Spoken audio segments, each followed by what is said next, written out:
Muito bem, meus irmãos. Queria introduzir, antes de lermos o nosso texto, lembrando que esse tempo que a gente tem vivido é um tempo revelador. Essa pandemia se mostrou assim, um tempo revelador.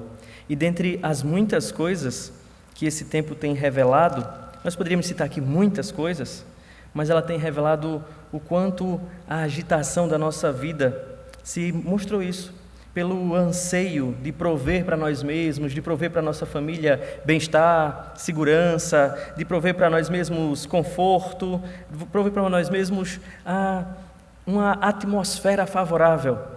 Esses tempos de impedimento, de distanciamento, têm revelado isso para a gente, que toda agitação mostra essa inquietação, essa busca. Eu queria convidá-los a abrirem suas Bíblias no Salmo número 127. E eu queria pensar com vocês hoje, a partir dessa leitura, ou esse texto que ele tem para nos ensinar nessa noite, nesse cenário de muita inquietação e de toda essa ansiedade do coração humano. O Salmo 127, um cântico de romagem, um salmo de romagem, de autoria de Salomão, como está aí no subtítulo, e ele diz assim para a gente, acompanha aí, mantenha a sua Bíblia aberta. Se o Senhor não edificar a casa, em vão trabalha os que a edificam. Se o Senhor não guardar a cidade, em vão vigia a sentinela. Inútil vos será levantar de madrugada, repousar tarde, comer o pão que penosamente granjeaste. Aos seus amados ele o dá, enquanto dormem. Herança do Senhor são os filhos, o fruto do ventre seu galardão. Como flechas na mão do guerreiro, assim os filhos da mocidade. Feliz o homem que enche deles a sua aljava, não será envergonhado quando pleitear com os inimigos à porta. Amém.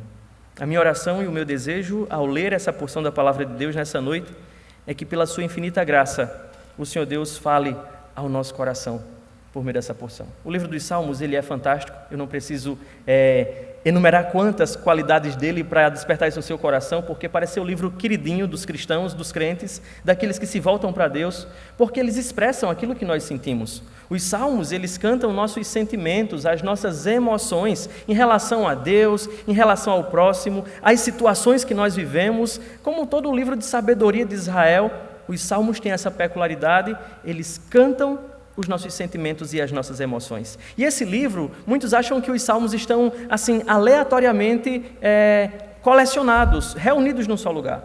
Mas quando nós paramos para observar, os salmos, eles carregam uma lógica na sua organização. Eles são divididos, por exemplo, em 5 livros, e cada livro tem uma temática, cada livro procura enaltecer um aspecto da vida religiosa, uma vida do povo de Deus, ou seja, na caminhada, ou meditando sobre a bondade de Deus, ou sobre a libertação de Deus, ou sobre a restauração de Deus, ou até mesmo sobre o reino de Deus. O salmo que nós lemos, o Salmo 127, ele faz parte do 5º livro dos Salmos, que começa lá por volta do Salmo 107, ele vai até o final do livro dos Salmos. E esse 5º livro, ele enfatiza a celebração da vitória de Jeová, de Yahvé, a consumação do reino de Deus. E neste 5º livro, nós vamos encontrar algumas peculiaridades na organização dos Salmos. Por exemplo, se você ler os Salmos 110 até o 117, nós vamos encontrar salmos acrósticos, que estão organizadinhos ali na ordem do alfabeto hebraico. E porque eles estão todos juntos, cada um cantando um aspecto da doutrina, nós vamos encontrar os salmos de aleluia, que são aqueles salmos que começam e terminam com a expressão aleluia, né, a glória a Deus lá na altura. E esses salmos, eles estão organizados juntos, num bloco de salmos, demonstrando ali todo o louvor ao nome do Senhor. Aqui estamos diante dos salmos de romagem, ou aqueles salmos dos degraus, os salmos de ascensão, aqueles salmos que eram cantados pelo menos 3 vezes por ano, quando o povo era convidado a se dirigir a Jerusalém para bendizer o nome do Senhor nas festas principais. E o povo ia numa romagem, como nós conhecemos aqui no Nordeste muito bem, uma romaria, se dirigindo a um lugar sagrado, e eles iam cantando verdades que alimentavam a sua fé. Porque é isso que são os salmos de romagem. Eles cantavam teologia, eles cantavam ensinos que alinhavam a sua visão, que instruíam para a vida. E eis aqui o Salmo 127, que curiosamente, eu não sei se você parou para contar, os salmos de romagem, eles vão do Salmo 120 ao Salmo 134. E, curiosamente, o Salmo 127 é o Salmo do meio. E é mais curioso ainda que tem 7 para um lado e 7 para o outro. E esses 7 salmos, eles refletem a experiência do povo de Deus. Nos salmos de romagem, nós temos esses 7 de cada lado, e eles todos falam dessa subida, desse direcionamento do povo para Deus. Em cada grupo de 7 nós vamos ter 2 salmos de Davi, de cada lado, do meio aí o salmo de Salomão. Cada 5 desses salmos, de cada lado, eles não identificam quais são os seus, ou quem é o seu autor. São curiosidades para ver que eles não estão aí por acaso. Eles foram logicamente arranjados. Nos 7 de cada lado, eles pronunciam o nome Yahvé, cada lado, 24 vezes. Para a gente entender que eles não estão aí, e eu quero reiterar isso, por acaso. 48 vezes é dito o nome Yahvé nesses 15 salmos. E aí o Salmo 127 está no meio, tem 24 vezes para um lado, 24 vezes para o outro. No centro, o Salmo 127, ele expõe a graça de Deus na dinâmica da vida. Ele fala a respeito do trabalho, da moradia, da família, da segurança, do sustento, mostrando como é que funciona a vida humana. E essa vida humana, ela está pautada na graça de Deus. Ele nos ensina que é algo essencial para a vida cristã. Se o Senhor não estiver conosco, nós vivemos a vida em vão. É essa a máxima do Salmo 127, no centro desses salmos de peregrinação, desses salmos de romagem. E eu queria pensar com vocês, com base nessas informações, sobre o tema uma vida firmada na graça de Deus.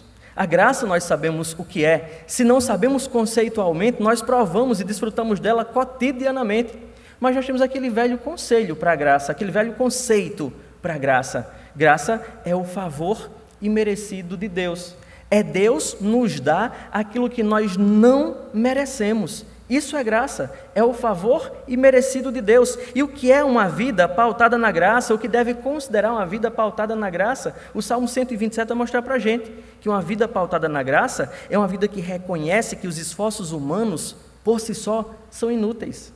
É isso que Salomão começa a mostrar. Esse salmo aqui, ele foi escrito por Salomão no contexto em que a casa estava sendo edificada. E essa casa aqui, o sentido da palavra casa, tanto pode ser uma casa, uma construção qualquer, mas ela carrega muito forte um sentido para casa, um prédio onde habita uma família, um lar, uma casa onde vai morar um homem, uma mulher e os seus filhos. E era a casa de Salomão que estava sendo construída, mas esse salmo ele foi restaurado depois do cativeiro, para também ser uma palavra de ânimo para o povo que voltou do cativeiro, e estava a casa de Deus e a cidade totalmente destruída. E esse salmo foi adaptado para ser cantado neste retorno, quando o povo trabalhava na reconstrução dos muros de Jerusalém e na reedificação do templo sob o governo de Zorobabel, como assim fica chamado o segundo templo, o templo de Zorobabel. Então, o povo adaptou as palavras de Salomão para cantar depois do cativeiro babilônico, chamando a atenção disso, que era essencial a graça de Deus permeando a sua vida. E aí ele faz a reflexão, trazendo à cena pelo menos 4 quadros da vida humana, 4 expectativas do coração humano. E ele traz isso para mostrar que o sentido da vida não está nos esforços humanos, pensando não só no contexto de Salomão, mas pensando como ser humano. O humanismo ele resgata isso no homem, essa independência, esse desejo de o homem encontrar sentido nele mesmo e por ele mesmo. E o pecado é isso no homem. O pecado torna o homem humanista, voltado para ele mesmo. E nós muitas vezes estamos cegos com essa nossa competência, capacidade, habilidade. E Salomão era esse homem que tinha provado de todas as coisas, de conhecimento de Deus e da experiência com o próprio Deus, da sabedoria dada pelo próprio Deus. Ele então reflete isso aqui no Salmo 127. E ele começa com o primeiro quadro que ele pinta. Se o Senhor não edificar a casa, em vão trabalha os que a edificam. Ele está preocupado aqui com uma moradia mesmo, com uma casa onde vai morar uma família, a casa, a habitação. E olha que essa é uma preocupação básica do ser humano pós-moderno. A gente vai conversar com um jovem, com um indivíduo, um dos principais anseios do coração humano é ter a casa própria. E eles constroem muitos planos na sua mente, mas ele só vai casar depois que tiver a sua casa própria. Ele só quer dar um próximo passo se ele tiver essa estabilidade, pelo menos onde morar ou reclinar a sua cabeça. E Salomão vai lembrar isso, que se o Senhor não estiver presente ali, esse esforço humano de ter uma casa não dará sentido à sua vida, ele não encontrará gozo no ter uma casa. Se o Senhor não estiver presente, será em vão trabalhar para edificar uma casa, para construir uma casa, para se ter até mesmo uma família. E aí a pessoa pode até se esmerar, focar naquela atividade.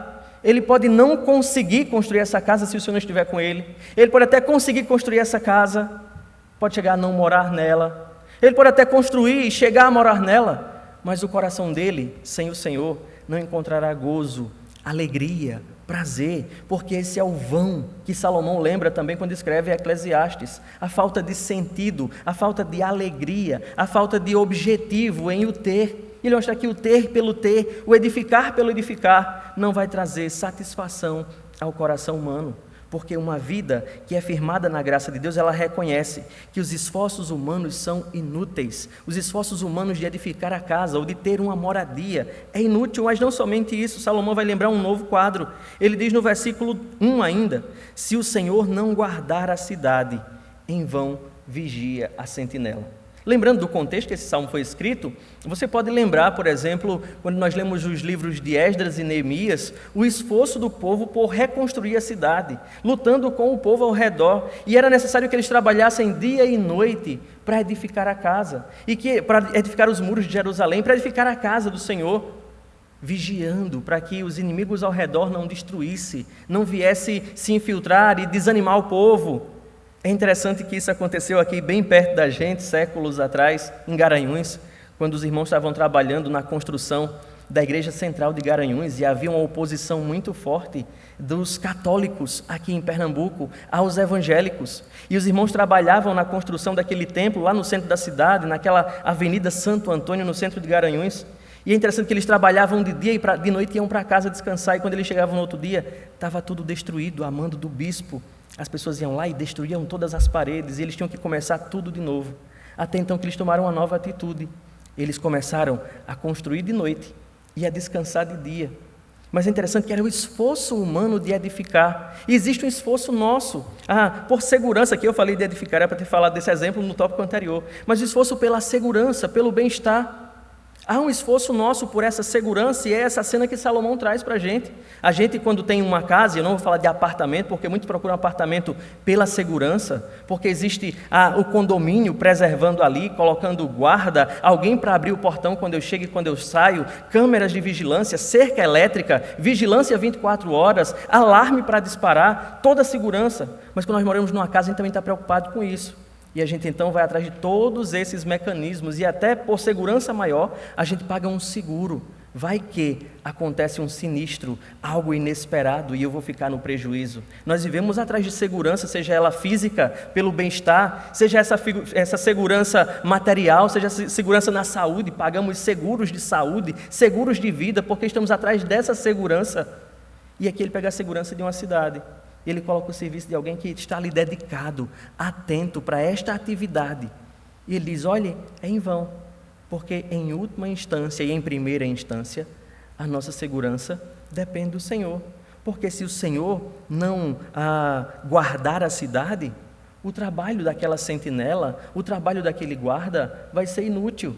Aquele guarda é simplesmente instrumento de Deus, o esforço dele pelo esforço dele não garante nada. E Salomão está lembrando isso, trazendo o coração caído, o homem que é louco por independência, para depender da graça de Deus.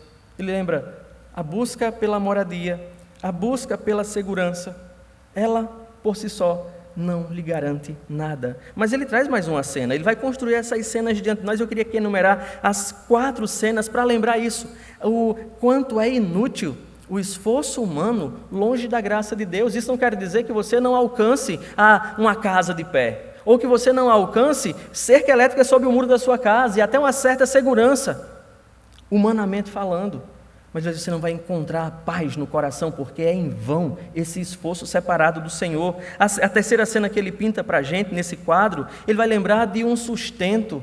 Ele vai lembrar daquilo que a gente tanto busca, que a gente dedica a vida, a força, a juventude, em busca desse bem-estar material, desse sustento, ou pensar até mesmo no trabalho. Ele diz no versículo 2, inútil vai ser para você levantar de madrugada e dormir tarde, e comer um pão penoso, que você conquistou a duras penas. Aos seus amados, ele dá enquanto dorme. Ele não está dizendo que os amados de Deus aqui são preguiçosos ou não trabalham. Ele está falando de alguém que trabalham igualmente, mas alguém que descansa no Senhor. Ele está lembrando desse esforço. Olha só o tamanho desse esforço, não sei se você consegue pensar aí. Ele diz que é inútil para um indivíduo colocar um despertador às 4 da manhã, e sair de casa com aquele café e aquele pão às 4h30 e chegar em casa às 10 da noite e dormir um sono aperreado, cansado e acordar novamente às 4 da manhã e sair de novo sob pena às 4h30, voltar para casa às 10 da noite. Ele está falando de uma rotina puxada. Porque às vezes quando a gente acorda cedo, a gente quer dormir pelo menos de tarde, né? O povo dizia que a vida dos seminaristas no seminário era acordar tarde, dormir tarde e ainda dormir de tarde. Era essa a rotina, porque eles liam muito, e aí dormia muito tarde, e consequentemente acordava tarde e precisava dormir de tarde. Mas ele não está falando de alguém que dorme à tarde aqui. Ele está falando que a duras penas, ele está falando de um pão penoso, e essa ideia de penoso que aparece aqui, ela fala de dor física, ela fala de como uma ferida que está incomodando, ele fala de esforço físico, de esforço emocional, cansaço emocional.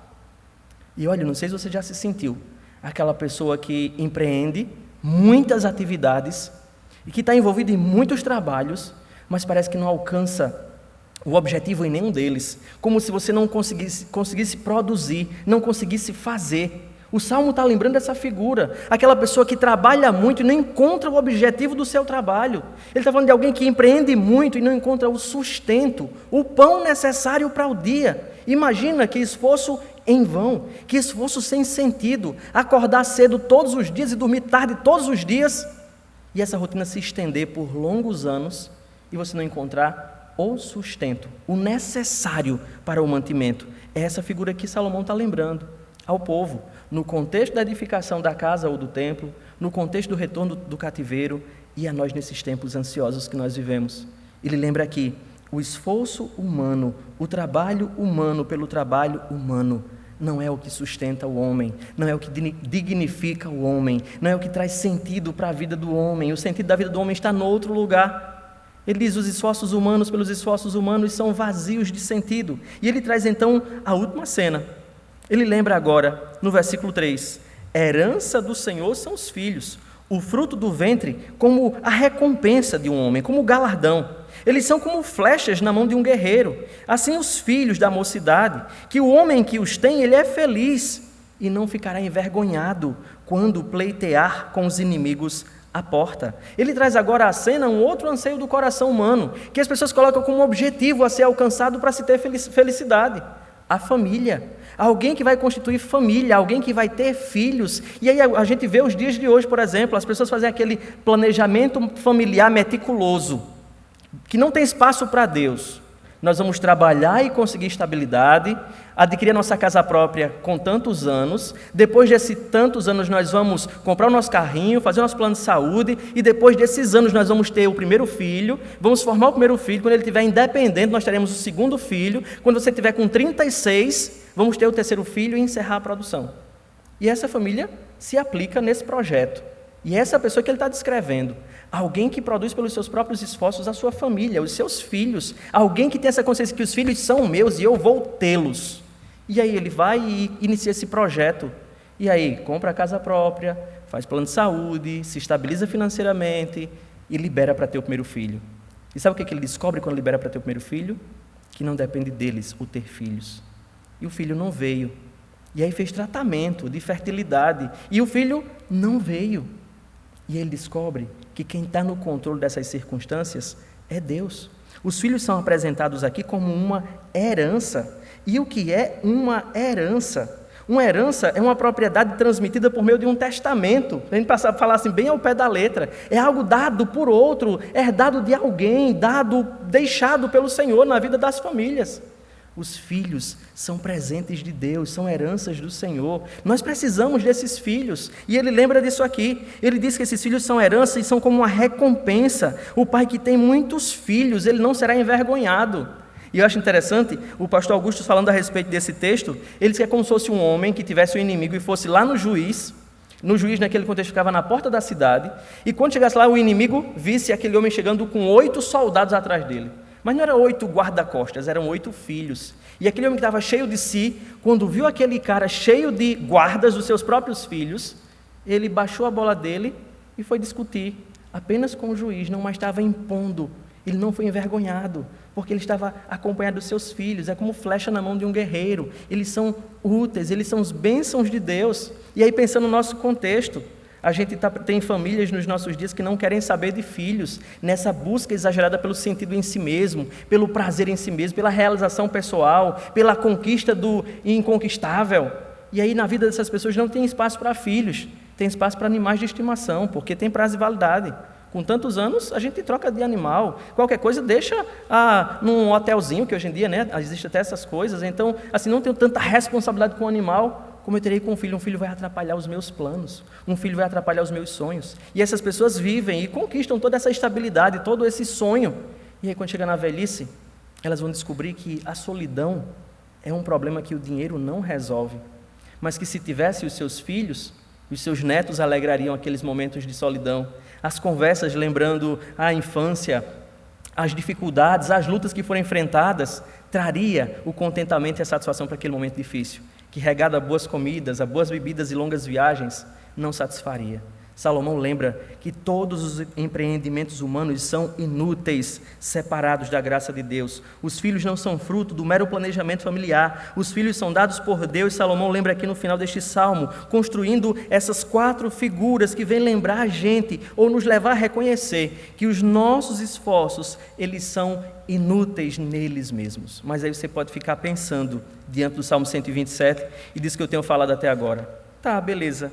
Se não é a atividade humana que supre o homem, é Deus quem faz isso, então eu não preciso trabalhar, eu não preciso fazer mais nada, eu vou me entregar à preguiça, ao ócio, eu vou aproveitar o meu tempo para fazer tudo do meu jeito. E aí eu quero lembrar em segundo lugar, que uma vida firmada na graça de Deus, ela sabe que existe graça de Deus para cada esforço humano. O Salmo 127, ele não está negando a necessidade de esforços. Ele está convidando o homem a se esforçar sob a graça de Deus, na dependência da graça de Deus. E para incentivar isso, ele lembra o homem, e com essas construções que ele fez, se o Senhor não estiver presente, esse seu empreendimento de construir uma casa não faz sentido nenhum. Mas ele não está dizendo para parar o empreendimento, ou perder o sonho, ou deixar relegado para a preguiça, ou que vai cair do céu uma casa aqui do meu lado, e o pão vai cair como caiu lá no deserto, e os filhos vão brotar assim do nada. Não, ele está lembrando que é permitido planejar, e o homem deve planejar, deve sonhar, deve trabalhar, deve sim buscar a segurança, deve trabalhar para ter conforto, para realizar sonhos, mas o homem não pode colocar em si mesmo a força para tudo isso, ou o sentido de tudo isso, nem nessa casa, nem nessa segurança, nem nesse sustento, nem nesses filhos, o seu coração.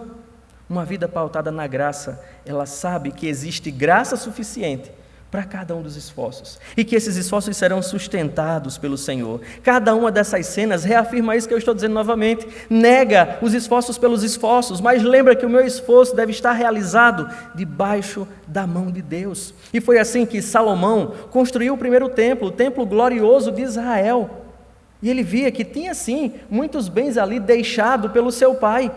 Ele sabia, sim, que o povo estava gozando de paz, mas na dependência de Deus, eles edificaram as casas para Deus morar, assim pensando como no Antigo Testamento, que era o templo, a casa para a sua família, a casa para o povo que retornou do cativeiro. O novo templo, o segundo templo, o templo de Zorobabel, foi reedificado, embora que não com a mesma pompa do primeiro templo.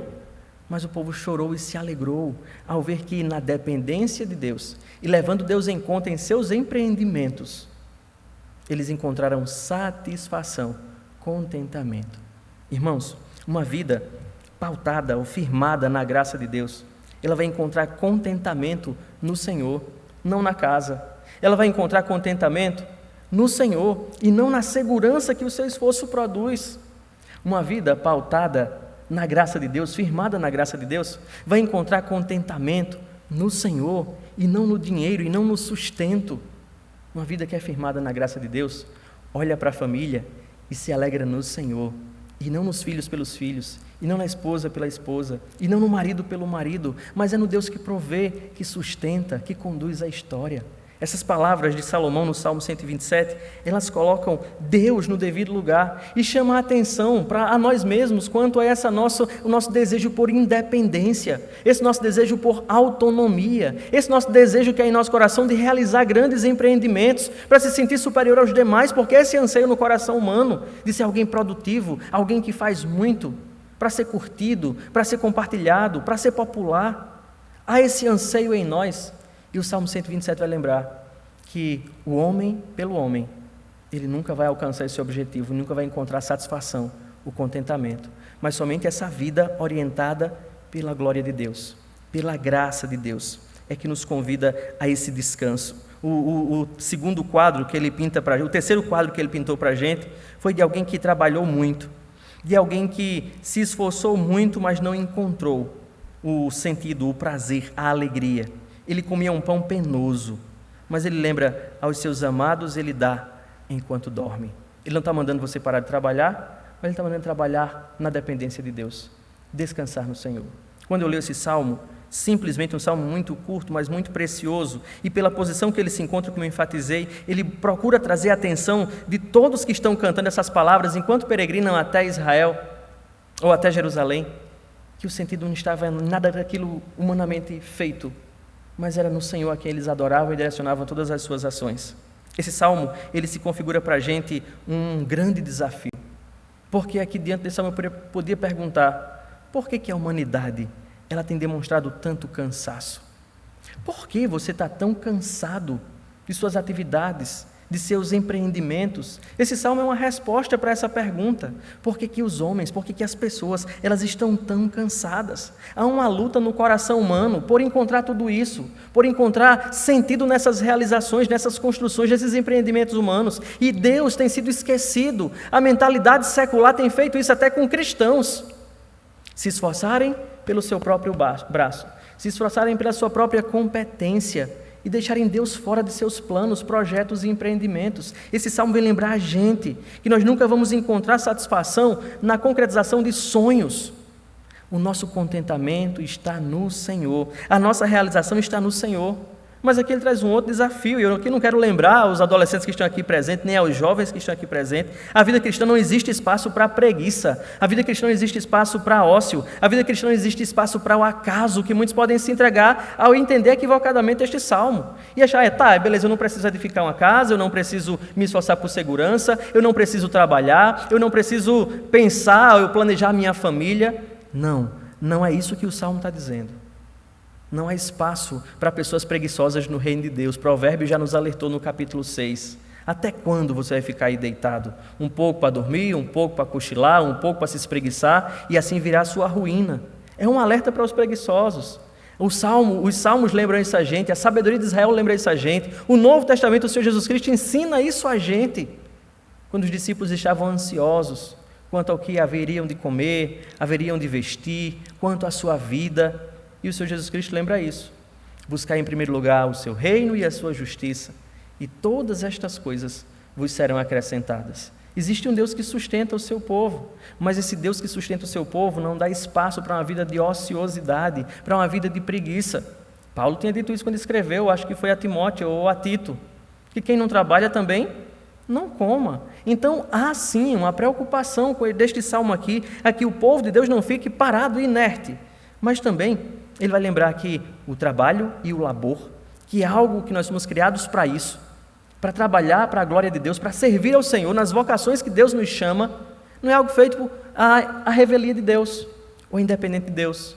Nós só vamos encontrar sentido quando definirmos diante de Deus a nossa vocação, o nosso chamado, o nosso papel, seja na família, seja na sociedade, seja no nosso trabalho. Identificar o que eu tenho que fazer e fazer isso para a glória de Deus, o que eu tenho que fazer na igreja e fazer isso para a glória de Deus, orientado pelo Senhor, pelos princípios da palavra de Deus. E aí, eu queria lembrar também que a vida cristã não é uma vida de ócio, mas é uma vida de trabalho, mas a vida cristã também é um convite ao descanso. Aos seus amados, Ele o dá enquanto dorme. Não adianta, mesmo que você diga, eu estou fazendo para a glória de Deus, e achar que não conseguir parar, por exemplo, para descansar. E às vezes até você para a atividade, mas sua mente continua ali a 1000 por hora, imaginando, construindo, idealizando e excluindo coisas e fazendo coisas e você não descansa. É por isso que Deus estabeleceu uma lei quando Ele criou todas as coisas. 6 dias trabalharás, mas o 7º dia é o dia do descanso do Senhor. E eis o princípio. Esse dia de descanso não era um dia só de parar atividades, como muita gente pensava ou pensa. Era um dia de deleite, era um dia de contemplação, era um dia de encontro com Deus. Lá em Hebreus capítulo 4, o autor vai lembrar isso para a gente, que o povo pensava que o descanso era somente Canaã. Josué levou o povo para Canaã, e depois disso Deus disse a Davi, ainda resta um descanso para o povo de Deus, porque ele falava de Cristo, e Cristo é o verdadeiro descanso das nossas almas, e o maior cansaço que nós encontramos é nesse empreendimento que nós temos, um desejo, um anseio por se relacionar com o divino, como falam os secularistas, por se relacionar com o nosso Criador, com Deus. E muitas pessoas empreendem muitos esforços nesse desejo de estar numa relação íntima e em dias nessa relação com Deus. Muitos empreendem muitos esforços. E aí a Bíblia vem lembrar para a gente que resta um descanso para o povo de Deus, que depois de concluir a sua obra, ele descansou de suas obras. Nós precisamos também descansar das nossas e saber que Cristo realizou por nós uma obra perfeita, completa, que traz para a gente descanso eterno, salvação, que nos livra da ira vindoura. Nós precisamos aprender a descansar o nosso coração no Senhor. Eu sei que esses tempos, como eu falei no início, eles foram reveladores, eles são reveladores. Eles revelam todo esse anseio do nosso coração, toda essa preocupação com bem-estar, com realização, com construções, com sonhos. Mas é um tempo que Deus está nos dando, principalmente hoje, pensando neste salmo, de nós avaliarmos o que orienta as nossas vidas, o que orienta os nossos sonhos, o que orienta as nossas ações, o que orienta os nossos planejamentos, o que orienta os nossos empreendimentos. E esse salmo vai lembrar que seja a glória de Deus, que movidos pela glória de Deus sonhemos, que movidos pela glória de Deus estudemos, que movidos pela glória de Deus construamos relacionamentos, construamos família, edifiquemos casas, busquemos o bem-estar, mas para que Deus seja glorificado nisso, porque nós encontramos somente nele o sentido. O Salmo 27 é um convite a descansarmos na graça de Deus, numa graça que dirige as nossas vidas, que participa da dinâmica do nosso dia, do acordar, do trabalhar, do levantar, do descansar. A graça está presente. Se o Senhor não estiver conosco, a vida não tem sentido, é o que diz o Salmo 127. E eu queria que você levasse para casa essa mensagem no seu coração. Se Deus não estiver participando da sua vida, os seus empreendimentos não fazem sentido, o seu namoro não faz sentido, o seu projeto de comprar uma casa não faz sentido, os seus projetos e planejamentos para edificar algo seguro para você não faz sentido. A sua família não fará sentido se a glória de Deus não for o fator motivador por trás desse empreendimento. Que Deus tenha misericórdia de nós, que possamos encontrar na graça dele esse abrigo, esse amparo, esse esconderijo. E Cristo é essa pessoa. Por isso ele disse lá em Mateus 11:28, diante de todos os empreendimentos que aquelas pessoas faziam naqueles dias, eles: venham a mim, vocês que estão cansados, sobrecarregados, e eu vos aliviarei. Venham e aprendam de mim, porque eu sou manso e humilde de espírito, e vocês encontrarão descanso para as vossas almas. Nós somos uma geração que precisa de descanso. Querendo ou não, a gente é impulsionado por essa forma de pensar, por essa onda de ativismo. Muitas vezes nós entramos numa atividade longa, e a gente não tem espaço para comer, descansar, desfrutar das benesses que o nosso Senhor conquistou para a gente. Por isso eu queria deixar para você essa reflexão do Salmo 127, esse convite a Cristo. E falando em convite a Cristo, nessa noite nós somos convidados a participar da mesa do Senhor. E antes de participarmos deste momento de descanso, de deleite, de desfrute da obra que o Senhor realizou, eu queria convidá-lo à oração. E nessa oração eu queria que você avaliasse todo o seu ativismo, avaliasse todos os empreendimentos que você tem planejado na sua mente, seja para a família, seja para o prazer pessoal, para o deleite, seja para os relacionamentos, seja o que for. Avalie esses planos, coloque esses planos na mão do Senhor. Lembre de Provérbios 16, ao homem cabe, ele é responsável por fazer planos, mas a resposta certa dos lábios vem do Senhor. Vamos orar nesse sentido então? E também nos preparando para participarmos da comunhão, participarmos da mesa do Senhor.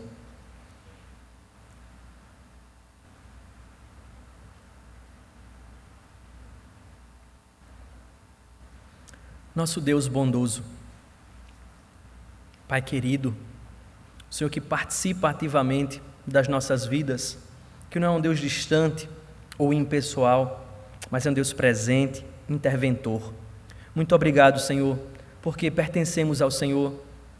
Muito obrigado que em meio a esses tempos calamitosos, onde são reveladas todas essas nossas fraquezas, nos é também revelada esta verdade gloriosa, de que nós somos chamados para viver sob Tua graça. Tua graça que foi dita é melhor do que a vida. Obrigado, Senhor, por ter a nossa vida orientada por Tua graça, mantida por Tua graça, Senhor, alimentada por ela. Obrigado porque nessa noite somos lembrados que os nossos esforços, Senhor, sem a Tua bênção, sem o Teu cuidado, sem a Tua orientação, não trarão para nós benefício algum, mas somente em Ti nós encontraremos sentido, razão para orientar todas as nossas ações. Obrigado porque em Ti encontramos esse lugar de deleite, esse lugar de descanso, esse lugar de prazer. Obrigado por Cristo, Senhor, que alcançou as nossas vidas lá naquele império das trevas e nos transportou para este lugar, para o reino dEle mesmo, para o reino do Filho do Teu amor, Senhor. Muito obrigado por aqui estarmos e obrigado porque nessa noite o Senhor nos concede a graça de participarmos deste momento sublime, que é a ceia do Senhor, que é a Santa Eucaristia, Pai. Obrigado, Senhor, e ao mesmo tempo nós te pedimos que possa o Teu Santo Espírito trazer, ó Deus, à mente todas as nossas obras mortas que não Te glorificam e tomados de verdadeiro e genuíno arrependimento, possamos nos voltar para o Senhor com o desejo de Te glorificar com toda a nossa vida. Ó Deus, abençoa-nos, perdoa-nos e conduz-nos para a Tua própria glória. Orienta-nos, Senhor, de modo que, ao participarmos do pão e do vinho, tenhamos em nosso ser o alento renovado, a alegria restabelecida, a força renovada, Senhor, e não estejamos por aí cansados de lutarmos como que dando murros no ar. Obrigado porque o Senhor traz sentido para tudo que nós vivemos. Em nome de Jesus. Amém.